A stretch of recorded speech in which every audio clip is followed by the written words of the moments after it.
Est-ce que vous me croyez si je vous dis qu'il va y avoir 4 films Avengers entre 2026 et 2028 ? Probablement pas, mais je vais vous expliquer pourquoi ça risque bel et bien d'arriver, les dernières rumeurs, le pourquoi du comment, et comment ça va se passer, quels seront réellement ces films, et qu'est-ce qu'ils pourront raconter des 3 maintenant films Avengers qui arrivent, et du film Young Avengers, ce qui fait, si vous comptez bien, qu'il y aura 4 films Avengers. On va en parler. Si vous voulez, j'ai déjà parlé des rumeurs qu'on a autour du casting d'Avengers 5.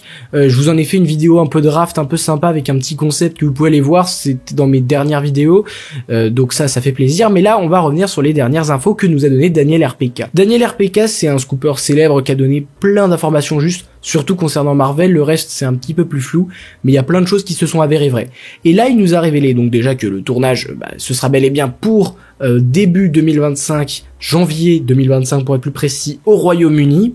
Donc ça, ça régale. Et donc ça veut dire que, voilà, il nous a déjà dit avant que les 2 films Avengers qui avaient été annoncés sortiront bel et bien pour les dates prévues, en tout cas les dates prévues, parce que souvenez-vous quand même que les 2 films Avengers, que sont Avengers, originellement Avengers The Kang Dynasty et Avengers Secret Wars, 5 et 6, ont été annoncés en fin juillet 2022, à l'occasion de la SDCC, la San Diego Comic Con 2022, originellement comme 2 films ultra liés, à tel point qu'ils devaient sortir la même année en 2025. C'est plus du tout d'actualité puisque l'un maintenant doit sortir en 2026, l'autre en 2027, mais ils devaient tous les 2 sortir en 2025, l'un en mai, l'autre en novembre. Donc ça allait faire vraiment une grande aventure qui allait suivre les spectateurs au cours d'une année entière, où ça allait avoir théorie bon train, vraiment l'événement à grande échelle de l'année. Et ça allait donc évidemment, si les 2 films sortaient la même année et à quelques mois d'intervalle, les tournages étaient vraiment collés l'un à l'autre, et surtout, c'était un film coupé en 2 parties. C'était vraiment un grand film qu'on avait l'ambition de découper en 2 parties pour pouvoir capitaliser un maximum sur les 2 films et faire de cet événement un énorme succès au box-office. C'était l'idée. Mais à l'époque, c'était assez crédible. C'était pas du tout fou, ni déconnant, ni quoi que ce soit, parce qu'on venait d'avoir quelques mois plus tôt Doctor Strange The Multiverse of Madness, qui avait l'air d'instaurer quelques concepts importants du multivers. On avait l'impression qu'il allait avoir une espèce de continuité. On attendait avec impatience Ant-Man et la Guêpe Quantumania, qui allait sortir quelques mois plus tard avec un Kang qui serait le personnage principal, qui allait être véritablement introduit dans le MCU.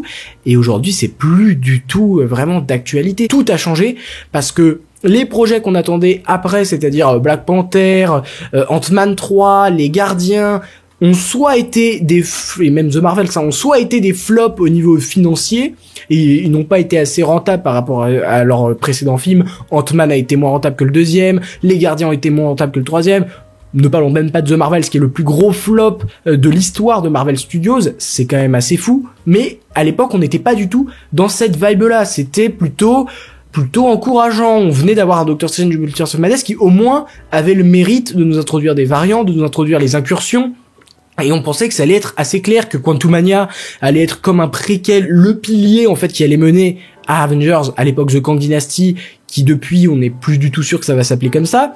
Mais c'est même pas trop ça, c'est pas la baisse de qualité, la baisse des rendements de Marvel. Il y a aussi eu d'ailleurs la grève des scénaristes qui a repoussé considérablement la sortie de ces 2 films là. Mais entre-temps, il y a eu un certain procès, celui de Jonathan Majors, l'acteur de Kang, qui a été littéralement viré du MCU après avoir été déclaré coupable de harcèlement, je vais pas y revenir, mais envers son ex-petite amie Grace Jabari. Et donc, l'acteur de Kang, sur lequel on avait tout misé côté Marvel, était viré. Les séries ne marchaient pas, étaient très décriées, étaient pour tous les aspects, c'était très mauvais, et les films commençaient à désintéresser le public. Donc ça, c'était il y a vraiment pas si longtemps que ça. Mais donc aucun rapport avec le contexte de l'annonce des 2 films Avengers, qui était plutôt dans un cadre d'augmentation de l'intérêt, de la hype autour de l'univers, parce qu'il y avait Doctor Strange qui venait de sortir, qui a presque tapé le milliard.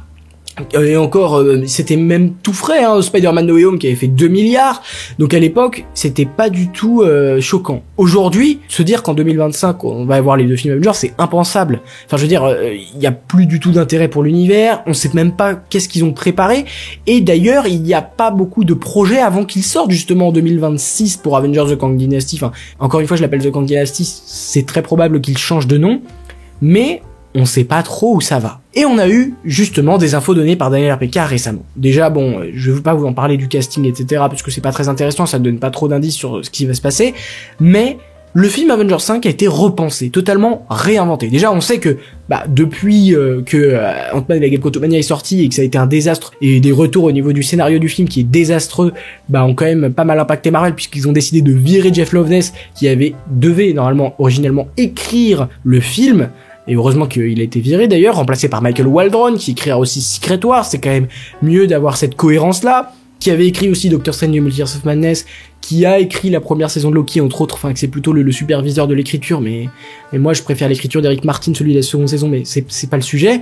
C'est déjà quand même mieux que Jeff Loveness, qui avait écrit 2 épisodes de Rick et Morty. On est loin d'un film de cinéma, clairement. Mais ce qui est assez fou, c'est de se dire que aujourd'hui, ça n'a plus rien à voir. Avengers 5, et c'est officiel, non, parce que c'est RPK, mais il a des infos, il connaît des choses. Il sait des choses, il a des bonnes sources, Daniel RPK, on le sait, ça s'avère très souvent. Le film est repensé comme un film qui est totalement indépendant, un one-shot, on peut dire, avec un début, une fin qui ne sera pas du tout lié à la suite, c'est-à-dire à Secret Wars.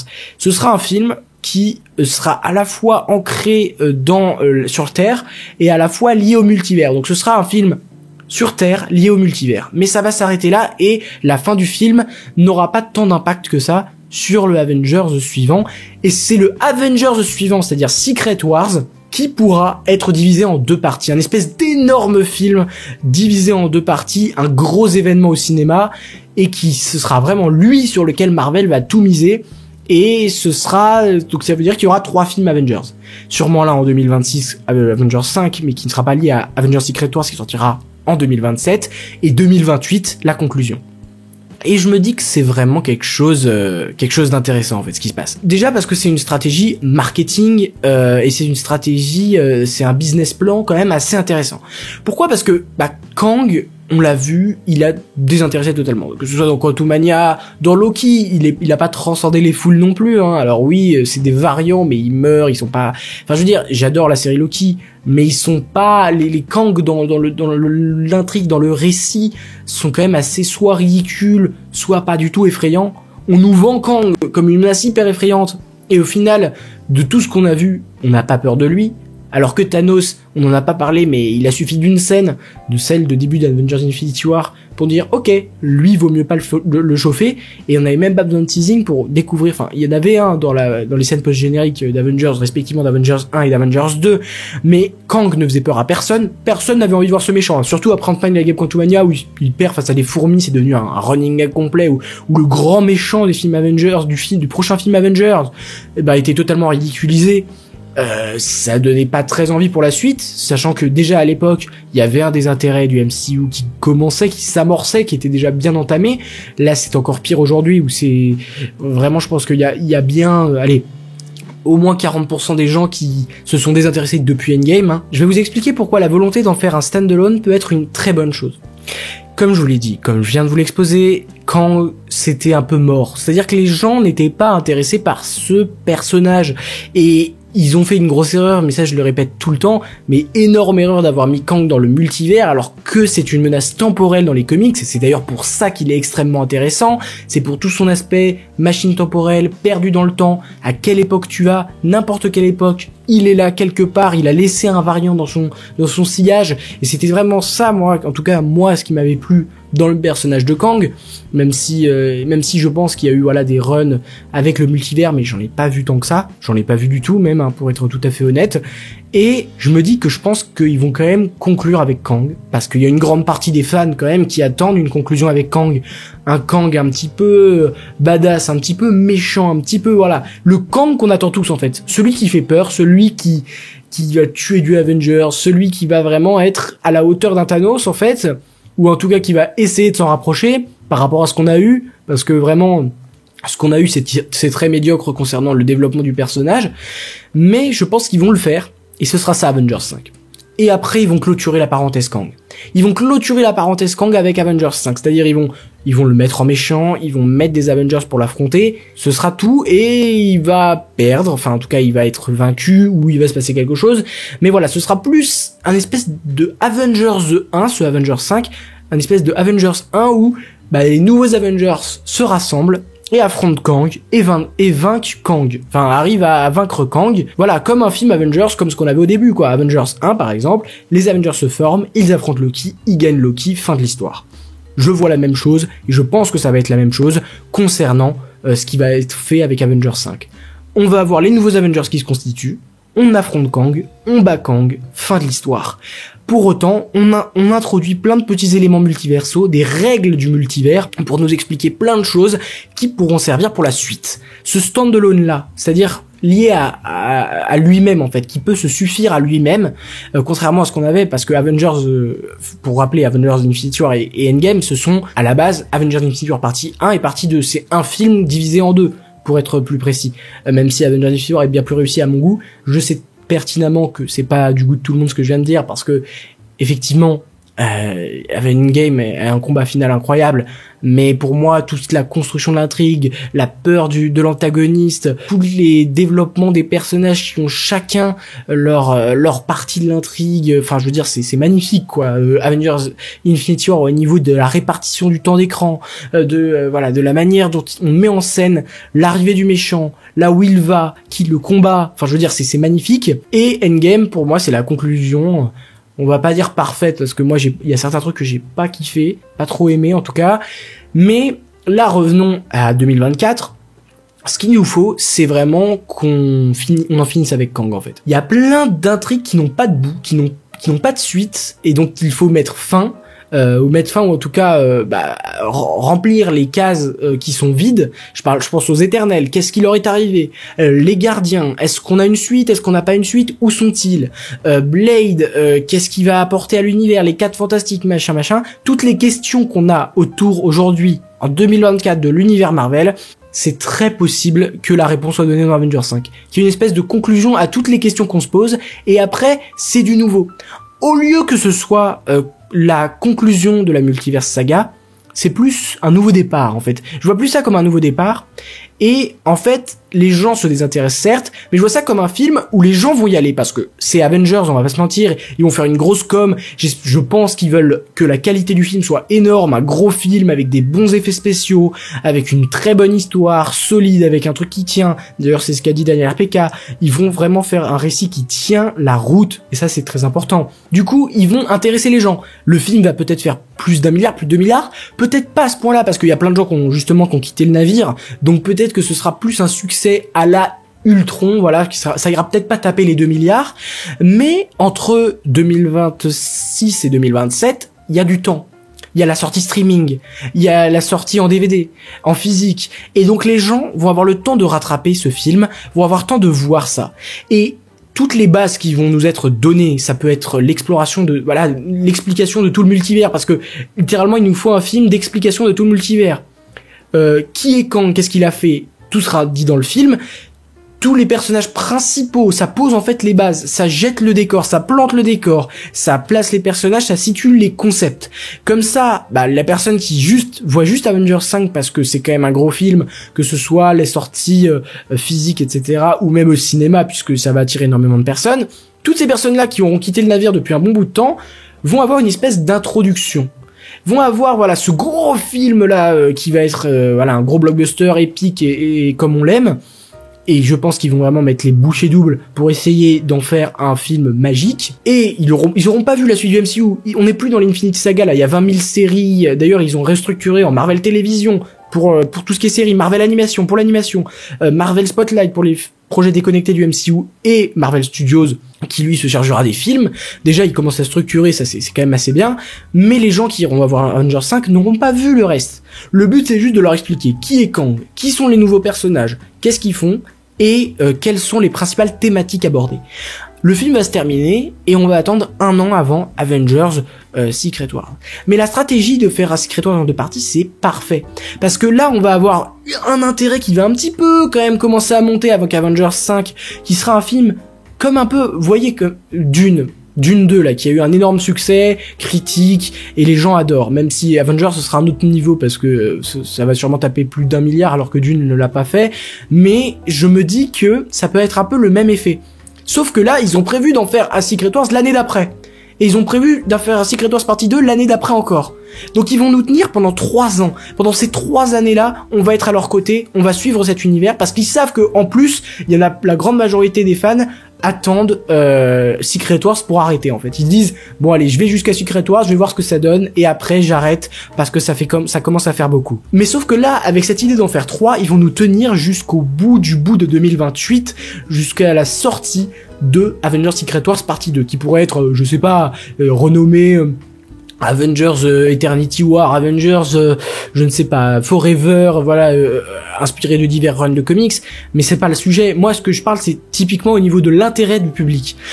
On parle d'un Avengers 5 qui va avoir sûrement un énorme succès, mais qui va commencer à faire à graviter des gens. Les gens vont revenir en fait. Kang qui avait une mauvaise image puisque l'image de Majors, l'image voilà, c'est l'image de cette période un peu floue du MCU avec des mauvais projets, tout ça ils vont s'en séparer. Ils vont faire de Kang à l'ennemi d'un film et l'image négative qu'il représentera Kang sera derrière. Et ils vont enchaîner avec un nouveau méchant, probablement Doctor Doom, probablement Galactus, je ne sais pas, peut-être le Beyonder hein, qui est celui qui est le méchant principal dans le Secret Wars de 84. Et je me dis, il y a plein de choses qui sont en train de me traverser l'esprit, mais je me dis que si les gens aiment Avengers 5, et ça c'est très important pour la strat hein, que je suis en train de vous exposer, ils vont aller voir Avengers Secret Wars. Sauf que si vous m'avez bien suivi, si tu veux voir Secret Wars et que tu viens de voir Avengers 5, il va falloir que tu ailles voir les films qui sortent entre eux. Et peut-être que tu vas t'intéresser aux séries aussi. Mais tu seras obligé de le faire puisque tu viendras de voir Avengers 5 et tu auras un nouvel Avengers qui sort plus tard. Je vois un peu ça comme un nouveau départ en fait, Avengers 5. Comme le point de départ d'une espèce de nouvelle intrigue. Et Avengers Secret Wars sera le début de cette intrigue. Plus que une conclusion commencée par Avengers 5, finie par Avengers Secret Wars. Je vois plus un espèce de nouveau commencement, une espèce de fin de ce qui s'est passé avant, de cette période de trouble dans le MCU, et le début d'une nouvelle chose avec Avengers 5 qui fait une espèce de transition, un pont, plus qu'une conclusion, et Avengers Secret Wars se chargera de la conclusion. Avec les bases qui ont été jetées précédemment dans Avengers 5, et ça va nous exposer le grand final. Alors là, à mon avis, ils vont faire un truc de malade mental.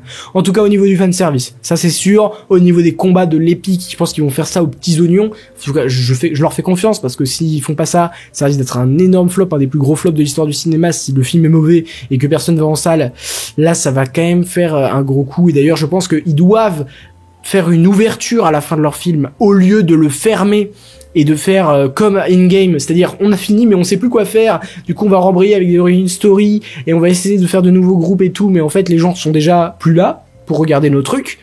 Je pense qu'ils doivent directement faire comme si c'était un univers qui continuait en fait. Je vois pas Secret Wars, j'espère qu'ils vont pas le mettre en mode conclusion comme ils ont fait avec Endgame. Le film s'appelle quand même Endgame. Donc voilà. La strat est incroyable. Parce que ça fait 7 ans qu'on n'a pas eu de film Avengers. Rendez-vous compte, c'est énorme. Je vous ai même pas encore parlé de Young Avengers. Le film qui va tourner en 2025, qui va sûrement sortir en 2026. Je pense, juste après Avengers 5. Genre, il y aura Avengers 5, il y aura Young Avengers. L'année d'après, il y aura Secret Wars. L'année d'encore après, il y aura Secret Wars partie 2. Alors peut-être que ce sera sur 2 ans, pas sur 3 ans. Mais je pense qu'ils ils doivent capitaliser sur justement ces 3 films. S'ils avaient fait Avengers 5, les gens sont à peine intéressés, commencent à avoir gros succès, machin, etc. Et ils vont voir Secret Wars, point final. Là, je vous parle d'un regain d'intérêt. Parce que là, Avengers 5, s'il sort et qu'il est autonome, les gens vont aller le voir, mais pas forcément, tous les gens qui ont quitté le navire. Mais au moins, c'est comme ça, les gens sont satisfaits, ils ont leur conclusion de Kang. Et après, comme tous ces gens-là auront sûrement, aimé, ou en tout cas, ils seront allés voir ça, ils iront voir Secret Wars. Ceux qui ont vu Avengers 5 iront voir Secret Wars. Ceux qui n'ont pas vu Avengers 5 parce qu'ils n'ont pas suivi le MCU, eux, vont aussi aller voir Secret Wars parce qu'on leur aura promis un film qui n'est pas lié. Et en voyant Secret Wars, ils vont sûrement voir Avengers 5. Et en voyant Secret Wars, ils vont aller voir la partie 2. Ils vont aller voir tous les films entre eux, tous les shows, toutes les séries, tout machin. Et c'est comme ça qu'ils vont se relancer. C'est vraiment comme ça qu'ils doivent, qu'ils peuvent et qu'ils sont obligés de se relancer parce que c'est leur dernier espoir, en fait, de revenir à une époque comme ils étaient à l'époque de l'Infinite Saga. C'est-à-dire, tu tapes 1 milliard, 2 milliards facile pour le MCU. C'était quelque chose de classique. tous les jours ils se réveillaient avec leurs films qui avaient des scores mais monumentaux. Enfin, je sais pas si on se rend compte, mais c'est énorme le MCU à l'époque 2018, 2019, même 2017. Aujourd'hui, c'est plus le cas.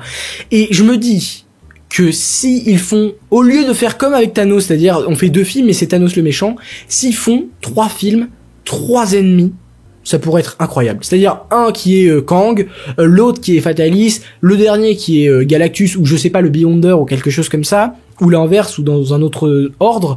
Mais je pense que ça va être ça. Et ils le savent, je pense qu'ils doivent se renouveler. Ils peuvent pas faire une espèce de parodie de leurs films précédents, ce qu'ils font depuis pas mal de temps déjà. Et je pense que ça passe par le fait de nous proposer des vilains différents, peut-être une construction différente. Là, on en avait eu 2 films. C'était déjà une révolution, 2 films en 2 ans avec Infinity War Endgame. Là, ils vont proposer 3 films. Déjà, le fait de revenir à l'ancienne, c'est-à-dire de faire un film lié à lui-même, indépendant, stand-alone, c'est déjà une avancée. De faire un double film faisant un peu suite au précédent, mais pas trop, ça, ce serait quand même assez fou. Mais voilà, je pense vraiment que le futur de Marvel Studios dépend vraiment de comment ils vont gérer les sorties d'Avengers, comment ils vont gérer l'avenir au niveau des personnages aussi qu'ils vont garder, ça c'est très important, et comment ils vont ouvrir Secret Wars pour ne pas faire une conclusion de leur univers et derrière faire un double effet Endgame, c'est-à-dire la moitié des gens qui ont subsisté après Endgame s'en vont. Ça va être compliqué de faire ça, mais je pense que s'ils veulent taper 2 milliards, 3 milliards au box-office, je pense qu'ils vont le faire. Et honnêtement, je leur souhaite parce que, enfin, je veux dire, c'est dommage qu'il arrive à Marvel Studios. C'était un univers partagé fascinant, passionnant, avec des personnages attachants, avec une histoire qui se tenait, avec des intrigues qu'on retrouvait. Hop, dans ce film, tu voyais ce film, t'avais envie de voir le suivant parce que forcément t'avais envie de suivre l'univers pas à pas pour savoir tout ce qui se passe, et c'était comme une deuxième vie quoi. C'est-à-dire cet univers, c'était comme je sais pas, comme une série à l'échelle de film. Enfin, c'était dingue. Et aujourd'hui, c'est plus dingue. Et quand on parle de Deadpool et Wolverine, peut-être qu'il va faire le milliard. Mais c'est pour Deadpool, le personnage de Deadpool et tout ce qu'il représente. Et pour ça, et parce qu'il est très populaire. D'ailleurs, faudra m'expliquer un jour pourquoi. J'aime beaucoup ce personnage. Mais pourquoi il va taper 1 milliard à lui tout seul? Sachant qu'il y a des Spider-Man, qu'il y a des Iron Man après oui, il y a Hugh Jackman. Putain, Hugh Jackman, ce mec est fou quoi, ce mec est incroyable. Mais donner un Oscar à Hugh Jackman juste pour sa carrière. Pour revenir à Young Avengers, je pense que c'est une épine dans le pied, clairement. J'admire cette stratégie de faire 3 films Avengers, surtout parce qu'on va vraiment se faire kiffer. On va très très bien manger avec les films Avengers qui vont nous sortir, mais Young Avengers, ça sent pas bon. Alors, ça sent pas bon parce que ils mettent l'étiquette Avengers à un film donc qui va peut-être faire 2 milliards à un film Teenage Young Avengers. À mon avis, le seul espoir pour que ce soit un excellent film et qu'il mérite ces 2 milliards, ce soit qu'il y ait Doctor Doom en méchant comme dans la BD, comme dans le run Children's Crusade où justement il y a un truc avec Wanda, avec Doctor Doom et c'est très intéressant. Mais s'ils font pas ça et qu'ils sortent un film teenage drôle dans la même vibe qu'un Miss Marvel ou qu'est-ce, honnêtement ça m'énerverait et ça va justement faire l'effet inverse, c'est-à-dire baisser l'intérêt pour les films Avengers qui sortent dans le même temps. Pour moi, ça aurait mérité plus une série Disney+, maximum Young Avengers. Mais je vois pas l'intérêt, en fait, d'un Young Avengers, honnêtement, au cinéma. Franchement, ça faudra m'expliquer, par contre. Expliquez-moi, parce que je sais pas trop, en fait, quoi en penser. Je suis vraiment perplexe. Je sais pas si c'est une bonne idée ou pas. Mais toujours est-il que j'ai confiance en Marvel pour nous faire une stratégie qui fait que ça va être une aventure pour nous, spectateurs de 3 ans, où on va se régaler. Voilà, c'est tout ce que j'espère. Et c'était ça, en fait, c'était cette vidéo pour vraiment dire ça. C'est que je pense qu'on va se régaler, mais attention à comment il gère. Parce que un film qui est pas ouf, Avengers 5, là c'est fini. J'espère que vous avez aimé la vidéo. N'hésitez pas à liker, à vous abonner, à partager si le contenu vous plaît. C'est très important pour faire évoluer la chaîne, pour qu'elle perdure dans le temps. Ça c'est quand même quelque chose de crucial. On va pas se mentir. Et n'oubliez jamais, subscribers, rassemblement.